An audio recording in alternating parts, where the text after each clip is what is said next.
मो ना ज्ञानरंजन दास संपादक काजुड़ी प्रखंड विश्वहिंदू परिषद। तो प्रथम समग्र भारतवासी तथा समस्त सनातनी हिंदू भाई मान को पवित्र श्रीराम नवमी अवसर में हार्दिक अभिनंदन और शुभकामना। तो आम आज खाली गोटाए दिन आज राममय मंदिर राममय सब जगह हो जाए समस्ते मंदिर को जाऊँ बुलूँ देखा समस्ते श्रीराम कहते कि आम जी श्रीराम को विचारधारा को लेकिन आम जी आग को बढ़ाते तो आम जगत बहुत सुंदर आ भल हो पारता। श्रीरामचंद्र जितेबाला वन को जाते से समग्र सामूहिक विकास करते सबू प्रजातिर से विकास करते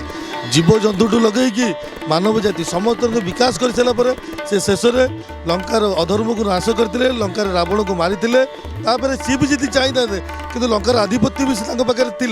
कि से निजर मातृभूमि की भल पाई फेरी आसते निज अयोध्या धाम को आउ लंका को जी दायित्व उत्तर देते। तो ये किसी आम व्यक्तिगत लोक मान निज स्वार्थ साधन पर सामूहिक विकास को बर्दाश्त करूना निजर स्वार्थ को साधन करुद्वारा आम जनता सेवा हवा जगह से बहुत असुविधार सम्मुखीन होती। तो आज मैं रामनवमी में समस्त वार्ता देवाक चाहूँगी मर्यादा पुरुषोत्तम रघुवंशी श्री राम आदर्श से जे कि कौन प्रकार सुप्रीम पावर निजर यूज करना से साधारण मानव हिसाब से आसते आम मानव को दिग्दर्शन देते तांको विचारधारा तांको आदर्श को लेकिन ए समाज प्रति किसी करें आम मनीष जन्म आम श्रेष्ठता पाइपर। रामनवमी तथा राम जन्मदिन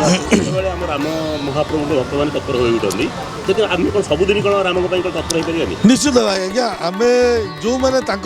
विचारधारा अनुप्राणित जो भाई आम विश्व हिंदू परिषद हो कि बजरंग दल हो कि आरएसएस अच्छा जो मैंने राम विचारधारा अनुप्राणित हो जाती प्रतिदिन प्रति घंटा प्रति सेकेंड श्रीराममय ये सदा सर्वदा कारण आम कौन धर्मर आम के ग्लानि कि खराब करने चाहिए आम समस्त सामूहिक विकास करुँ आम सदा सर्वदा तांकरी विचारधारा राममय होगी रही चाहूँ आउ जो मैंने लोक देखा था आज गोटे दिन देहरे पशि जाए जमी गोटे फिल्म आसिले गोटाए दिन क्रिश आसा घंटाए देखीदे लोक भितर से क्रिश्र आत्माटा पशि जाए जेल जाए ये से किसी लोक अच्छा किंतु आम चेष्टा करवा से जो मानव जातिर उद्धार पर रामकर आविर्भाव होता आम से विचारधारा को मर्यादा को आम निज भर धारण कले ए जगत को आम श्रेष्ठ हो पार ए समस्त कल्याण हो आम वार्ता रोचे।